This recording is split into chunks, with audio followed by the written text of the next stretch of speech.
My boss accused me of stealing $47,000 from homeless families. I lost everything. My job, my apartment, my fiancé.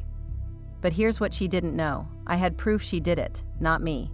And I never showed anyone. Please like this video so the story reaches more people, and also comment where you are listening from today. Let's continue. I didn't defend myself the day Diane called me a thief in front of the entire staff. I just stood there in the conference room while 12 people stared at me, and I didn't say a single word. Not because I couldn't. Because I knew what would happen if I did. Diane had her laptop open, showing bank statements with my name attached to transfers I never made. She'd been working on this for weeks, building the case against me, making sure every detail looked right. Her voice was calm, professional. She said she'd given me every chance to explain before going to the board. She said she was heartbroken. I watched her mouth move and thought, "You're so careful. You're so sure." If you've ever stayed silent while someone destroyed your reputation because speaking would have started a war you couldn't win, leave a comment and stay with me. My supervisor, Marcus, looked at me like he was waiting for me to cry or beg or scream. I didn't. I just asked if I should leave now or finish the day. Diane said now would be better.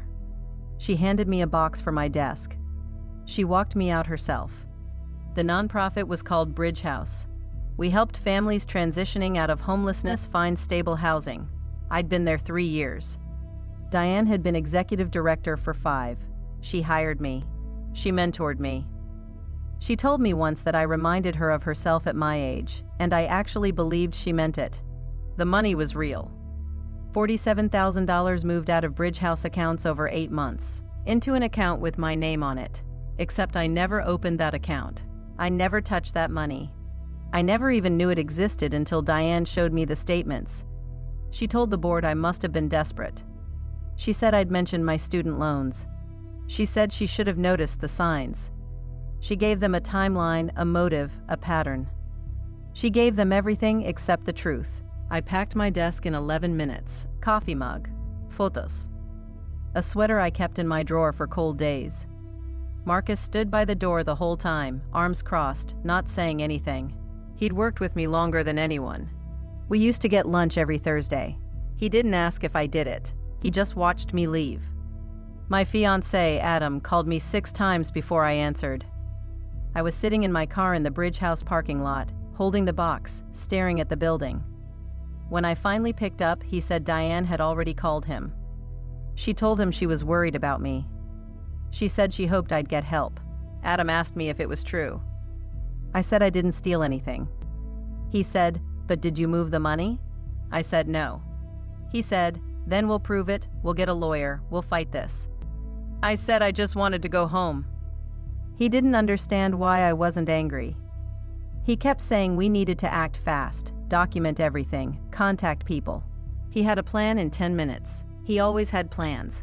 That's who Adam was. He solved problems. He fixed things. I let him talk. I didn't tell him what I knew. The account with my name wasn't random. Diane opened it using my social security number and a copy of my driver's license from our HR files. She had access to everything. She'd been moving money slowly, carefully, in amounts small enough that our accountant wouldn't flag them during quarterly reviews. She'd been planning this for months, maybe longer. I found out 3 weeks before she accused me. I was filing expense reports late one night, alone in the office. Diane's laptop was open on her desk. She'd gone to the bathroom. I saw my name on her screen.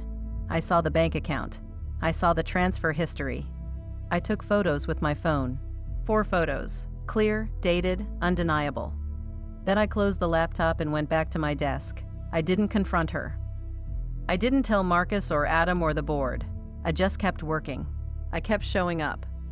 I kept doing my job like nothing was wrong. And I watched Diane very carefully. She seemed fine, confident, kind even. She complimented my work.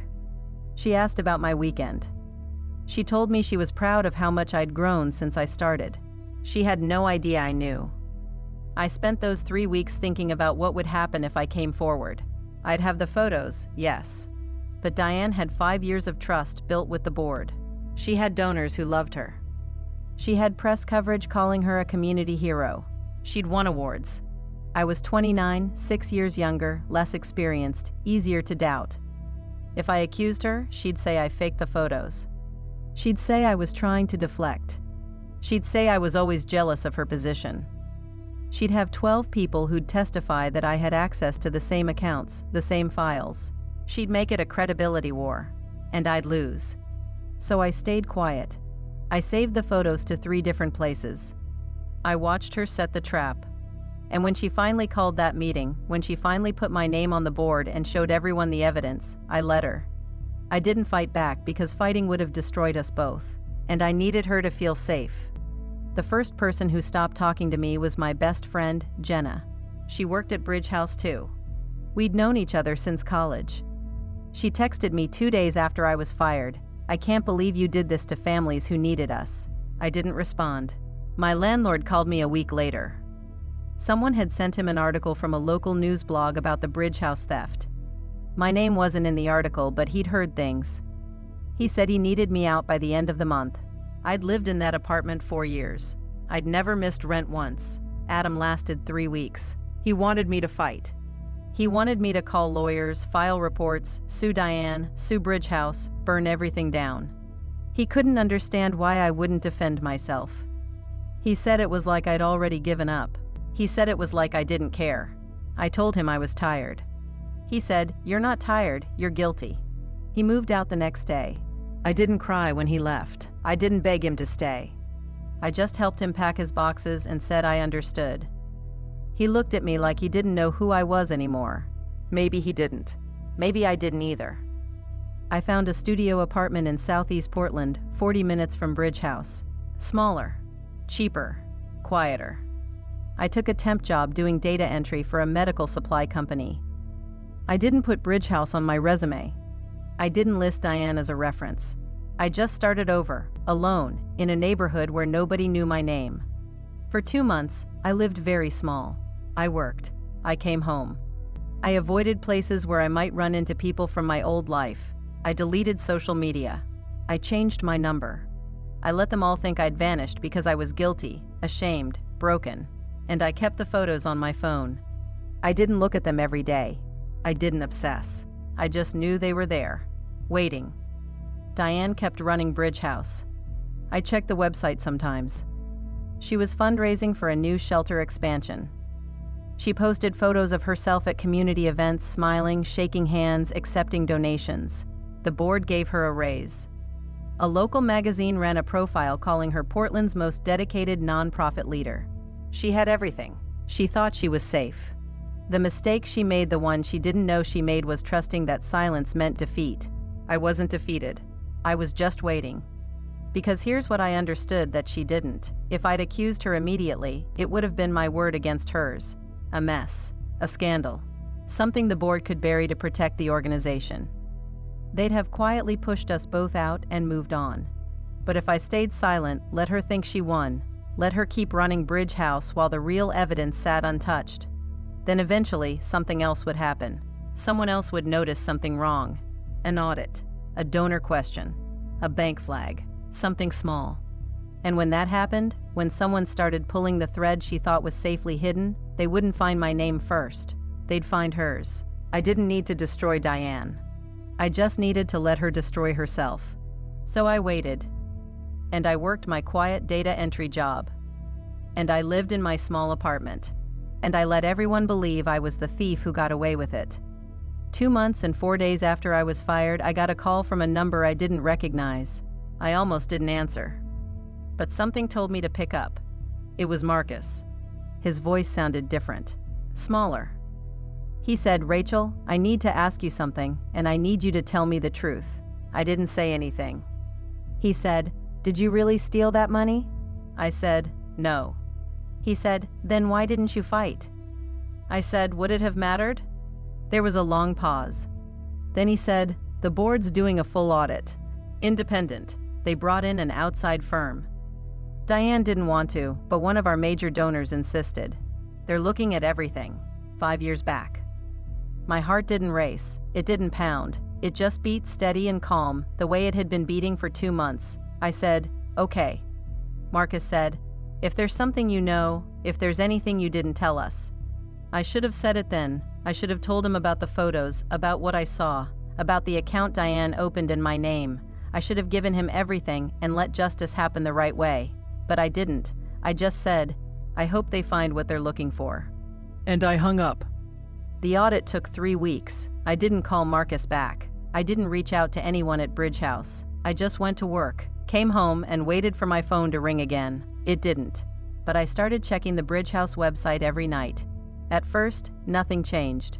Same photos of Diane at events, same donation appeals, same smiling face under the heading Executive Director. Then, on a Tuesday, the staff page went down. Not the whole website, just the page with employee bios and photos. Where Diane's picture used to be, there was just a blank space and an error message. I refreshed it 4 times. Still blank. I didn't sleep that night. The next morning, I saw the first news article. Small outlet. Local blogger who covered nonprofit funding. The headline said, "Bridge House suspends operations amid financial investigation." The article was careful. It didn't name anyone. It just said the board had discovered irregularities during a routine audit and was cooperating with authorities. They'd temporarily paused all fundraising and programs until the investigation concluded. Families currently in Bridge House housing would be supported through partner organizations. I read it 3 times. Then I put my phone down and got ready for work. My temp job was boring. Data entry. Medical invoices. 8 hours a day of typing numbers into spreadsheets while wearing headphones. Nobody talked to me. Nobody asked questions. I liked it that way. But that day, I couldn't focus. I kept thinking about Diane sitting somewhere, reading the same article. I kept imagining her face when the board called her in, when they showed her what the auditors found. When she realized the trap she'd built for me had her fingerprints all over it. I wondered if she thought of me. I wondered if she was scared. At lunch, I sat in my car and checked my old email account, the one I'd stopped using after I was fired. I had 43 unread messages. Most were spam, but 3 were from Bridge House addresses. 1 from Marcus. "Rachel, please call me. It's important." 1 from the board president, "Linda, we need to speak with you regarding the audit findings." 1 from a name I didn't recognize. "This is Detective Sarah Chen with Portland PD Financial Crimes Unit. Please contact me at your earliest convenience regarding an ongoing investigation into Bridge House Community Services." My hands were shaking. I'd waited 2 months for this. I'd stayed quiet. I'd let Diane feel safe. I'd let everyone believe I was guilty. And now the truth was coming out without me. Exactly like I knew it would. But I didn't feel victorious. I felt sick. Because the truth wasn't just going to clear my name. It was going to destroy Diane. Publicly. Completely. And I'd have to watch it happen. I'd have to sit across from detectives and board members and lawyers and tell them everything. Show them the photos. Explain why I waited. Explain why I let them fire me. Let Adam leave. Let my friends abandon me. Explain why I let 47 families lose their housing support for 2 months while I played a long game. If you've ever gotten exactly what you wanted and realized it didn't feel the way you thought it would, you know what I'm talking about. I didn't call anyone back that day. I finished my shift. I drove home. I made dinner. I sat on my couch in my small apartment and stared at my phone for 2 hours. At 9 p.m., Marcus called again. This time, I answered. He didn't say hello. He just said, "It was Diane." I said, "I know." He said, "You knew? This whole time you knew." I didn't answer. He said, "Rachel, they found everything. The account she opened in your name. The transfer patterns. The fake documentation. She's been doing this for years. Not just the 47,000. Closer to 200,000. She was so careful, but she got sloppy near the end. She rushed the setup on your account because she needed someone to blame before the next donor audit." I said, "Okay." He said, "Okay? That's all you have to say? She destroyed your life. She made us all think you were a thief. She let you walk out of here with nothing, and you're just saying okay?" I said, "What do you want me to say, Marcus?" He was quiet for a long time. Then, "The police want to talk to you. The board wants to apologize." "Linda's crying, Rachel." "She's devastated. We all are. We should have believed you." We should have investigated before we let Diane. I said, "It's fine." He said, "It's not fine. None of this is fine. Did you know when we fired you? Did you have proof?" I could have lied. I could have said no. I had no idea. I'm just glad the truth came out. But I was tired of lying. I said, "I saw the account on her laptop 3 weeks before the meeting. I took photos. I didn't show anyone." The silence on the other end was so long I thought he'd hung up. Then he said, "Why?" I said, "Because no one would have believed me." He said, "You don't know that. You didn't try. You just let her frame you. You let all of us think you were guilty. You let Bridge House shut down. You let families lose their housing support. You could have stopped this in October, Rachel. You could have stopped all of this." I said, "Would you have believed me, Marcus? If I'd come to you with photos and accused Diane of framing me? Would you have taken my side over hers?" He didn't answer. I said, "That's what I thought." He said, "I don't know who you are anymore." I said, "Yeah, I get that a lot." He hung up. I sat there holding my phone and I thought about the version of me that used to work at Bridge House. The one who brought muffins on Fridays and stayed late to finish grant applications and cried when we housed our 100th family. The one who trusted Diane. The one who believed doing good work mattered more than protecting yourself. That person was gone, and I didn't miss her. The detective called the next morning. I was at work, typing invoice codes, when my phone buzzed. I stepped outside to take the call. Detective Chen had a calm voice, professional, not unkind. She said she understood this must be difficult for me. She said the board had provided her with background on my termination. She said the evidence against Diane was substantial, but they needed my cooperation to build the strongest possible case. She asked if I'd be willing to come in for an interview. I said yes. She asked if I had any evidence or documentation from my time at Bridge House. I said maybe. She asked what that meant. I said I'd need to check. She gave me an address and a time. Friday afternoon, 3 days away. She said to bring anything I had. Bank statements, emails, photos, anything that might be relevant. I said I would. After I hung up, I went back inside and sat at my desk and stared at my computer screen. My supervisor asked if I was okay. I said I was fine. She said I looked pale. I said I just needed some water. I didn't tell her that in 3 days, I'd walk into a police station and hand over the evidence that would send my former boss to prison. That would validate everything I'd lost. That would prove I was right to stay silent. I didn't tell her that I wasn't sure I wanted to do it. Because here's what I'd figured out over the last 2 months. Revenge doesn't feel like victory. It feels like watching a building burn that you used to work in. It feels like being right about something you wish you were wrong about. Diane destroyed my life because she was desperate and careless and cruel. And I could have stopped her. I could have fought back in October. I could have tried. But I didn't. Because I knew the odds. I knew the system. I knew that women like Diane Charming, connected, trusted don't go down easy. They take people with them. And I didn't want to be collateral damage in a war I'd lose. So I stayed quiet. I let her think she won. I let her keep running Bridge House while I disappeared into a smaller life. And I waited for the weight of her own lies to crush her. That was the plan. But nobody told me that watching it happen would feel like this. That night, I took out my phone and looked at the photos for the first time in weeks. 4 images. Diane's laptop screen. My name. The account. The transfers. Clear, dated, undeniable. I could delete them. I could walk into that police station on Friday and say I didn't have anything. That I was just a fired employee who got caught up in something I didn't understand. That I wanted to move on. Diane would still go down. The auditors had found enough. My evidence would make the case stronger, yes, but it wasn't essential. They didn't need me. I could let this happen without my help. I could stay on the sidelines. I could let justice be someone else's responsibility. But then I thought about Adam, and Jenna, and my landlord, and the 12 people who watched me pack my desk in silence, and the 47 families who lost their support because Bridge House shut down during the investigation. And I thought about Diane sitting somewhere right now, probably with a lawyer, probably crafting a defense, probably trying to figure out how to shift blame one more time.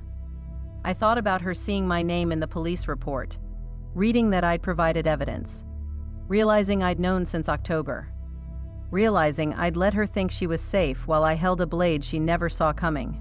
I wanted her to know. I wanted her to understand that I didn't lose. I just played a longer game.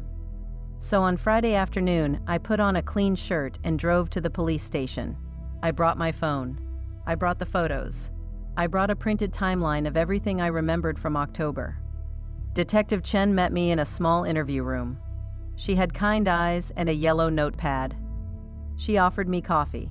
I said no thank you. She asked me to start from the beginning. I did. I told her about finding Diane's laptop open, about the photos, about the 3 weeks I stayed silent, about the meeting where Diane accused me, about losing everything. She listened without interrupting. She took notes. When I finished, she said, "Why didn't you come forward immediately?" I said, "Because no one would have believed me." She said, "You don't know that."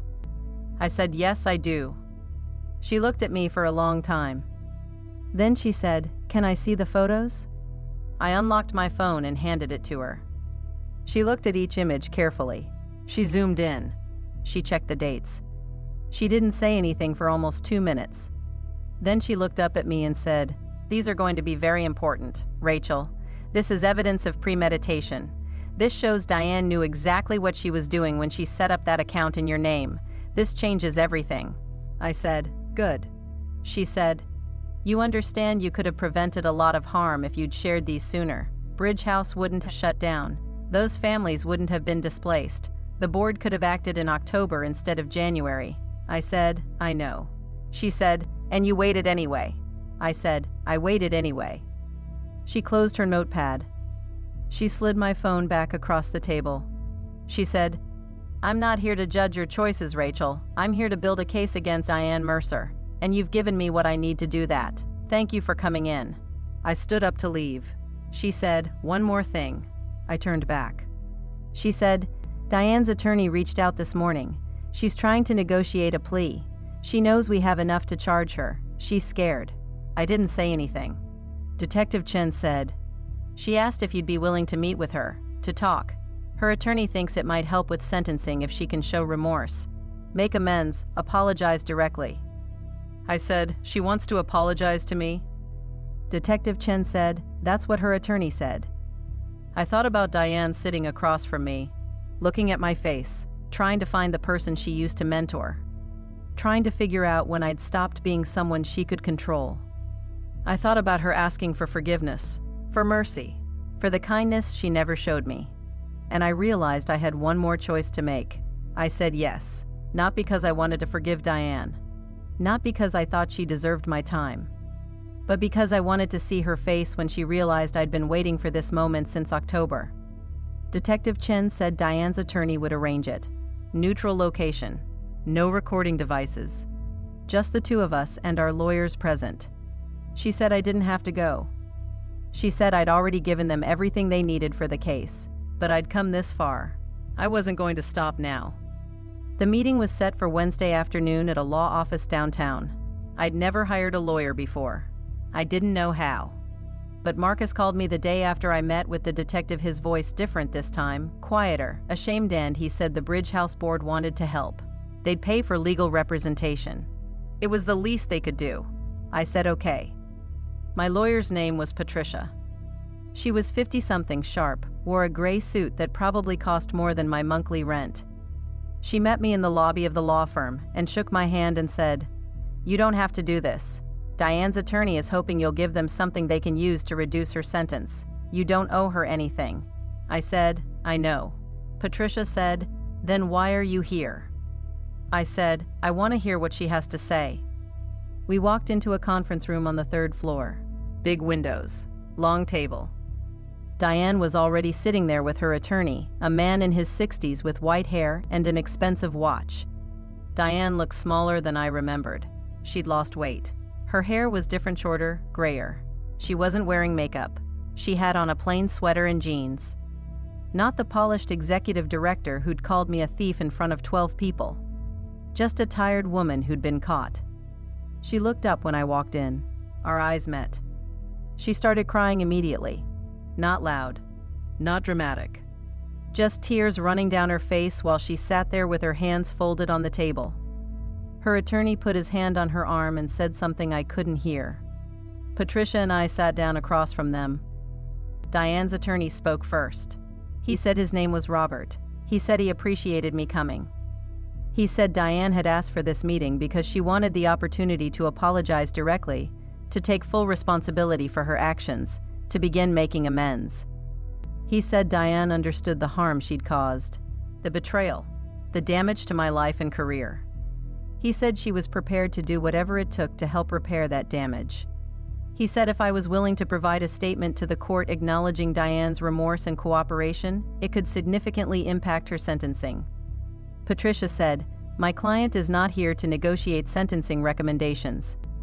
Robert said, "Of course, we're simply asking for the chance to apologize, person to person, without all the legal machinery in the way." Patricia looked at me. I said, "Okay." Diane wiped her eyes. She took a shaky breath. She looked at me and said, "Rachel, I am so sorry." I didn't say anything. She said, "I know that's not enough. I know sorry doesn't fix what I did to you, but I need you to know that I never meant for it to go this far. I never meant to hurt you like this." I said, "You stole money from families who had nothing. You framed me for it. You let me lose my job, my apartment, my fiancé, my friends. You let everyone think I was a thief. What part of that wasn't on purpose?" She flinched. She said, "I was desperate. I was drowning in debt, medical bills from my mother's cancer treatment, credit cards. I thought I could borrow the money and pay it back before anyone noticed." I said, "You thought you'd blame me and no one would question it." She closed her eyes. She said, "Yes." The room was very quiet.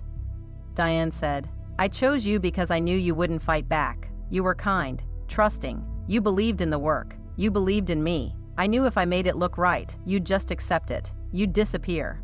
I said, "I did disappear." She said, "I know, and I'm sorry. I thought I could live with it. I thought I could keep going and pretend I hadn't destroyed someone who trusted me. But I couldn't. Every day since you left, I felt sick. I stopped sleeping. I kept thinking about you, where you went, what you were doing, if you hated me." I said, "I didn't hate you." She looked up surprised. I said, "I understood you." Diane's attorney shifted in his seat.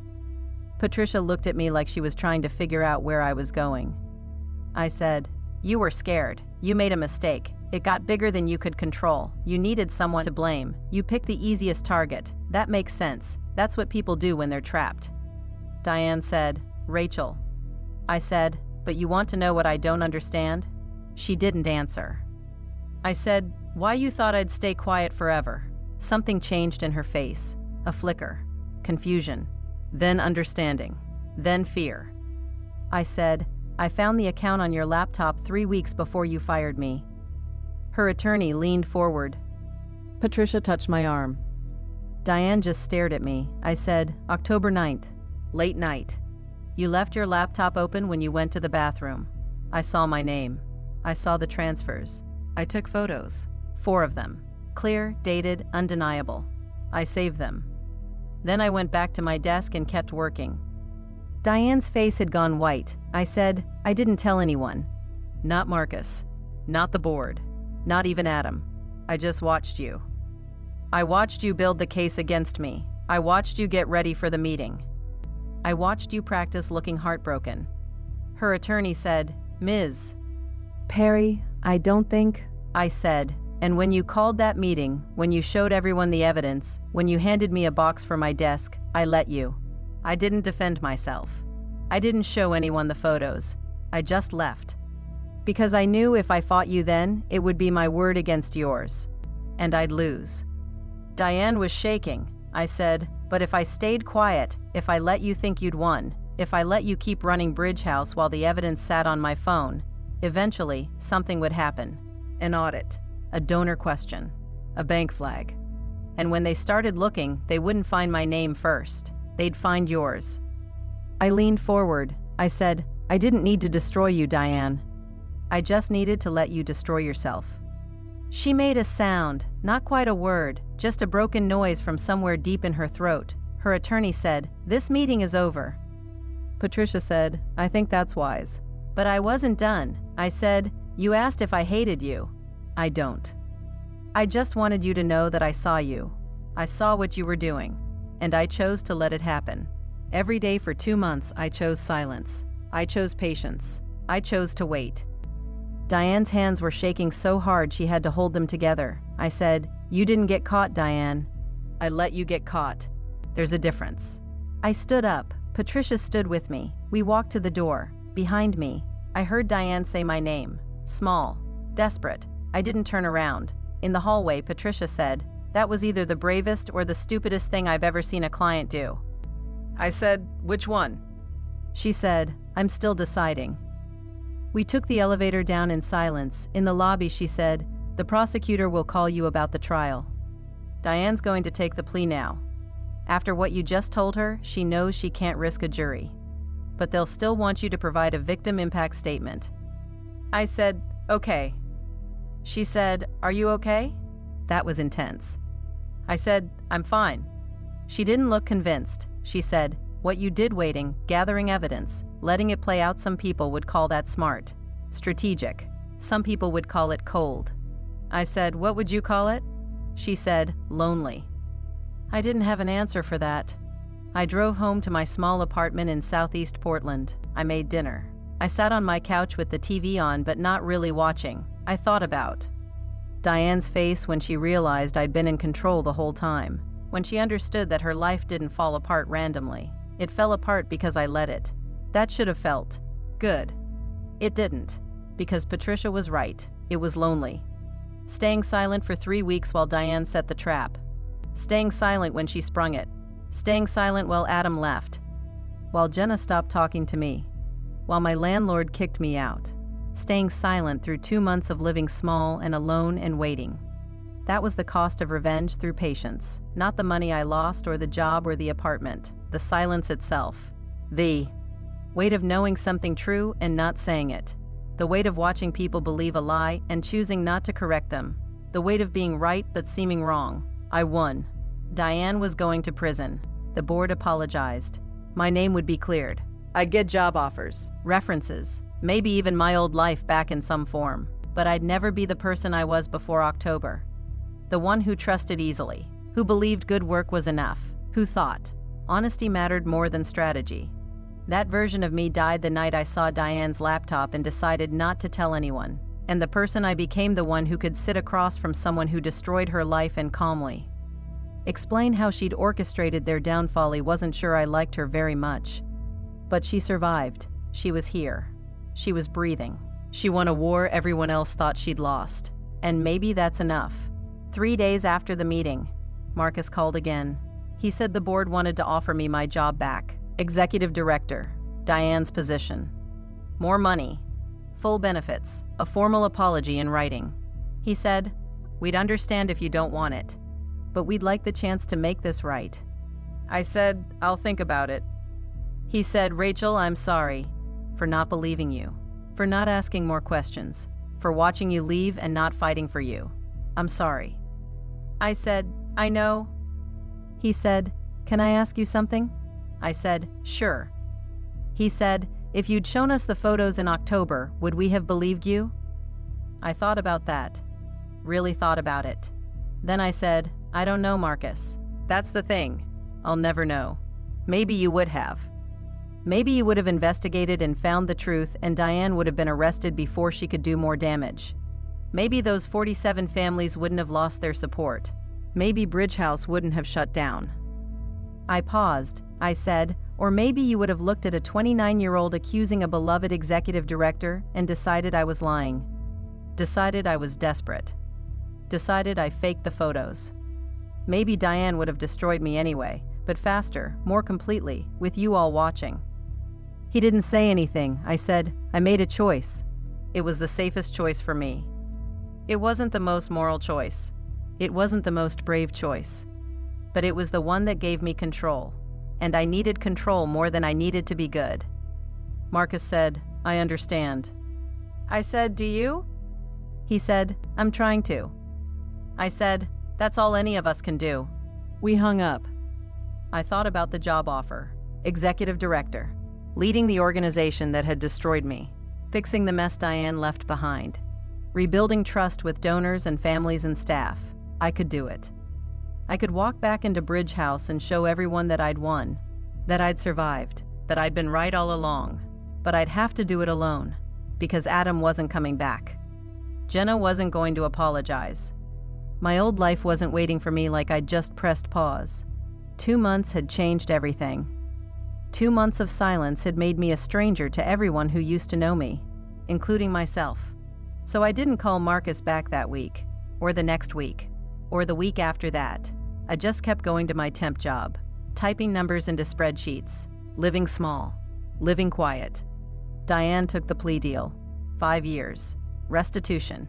Banned from nonprofit work. The news covered it for 3 days, then moved on. Bridge House reopened under new leadership. Not me. Someone the board hired from outside.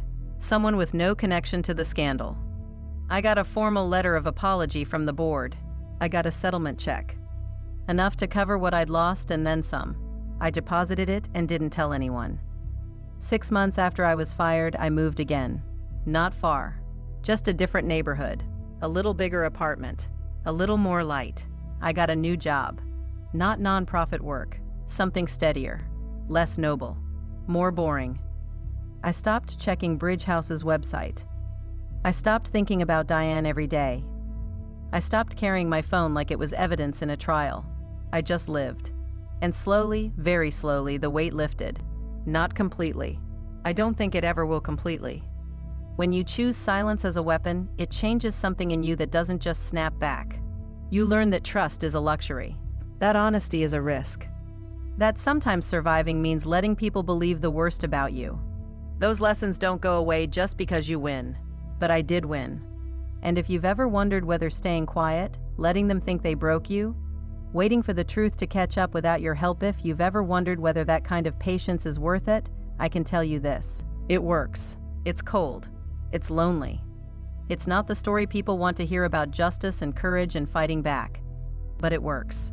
Diane destroyed my life because she thought I was too kind to fight back. She was right. I didn't fight back. I just waited. And sometimes that's worse. If you've ever stayed silent when you could have spoken, if you've ever let someone believe they won because you were playing a longer game, if you've ever chosen survival over honesty, I see you. I understand. You're not weak. You're not broken. You're just strategic.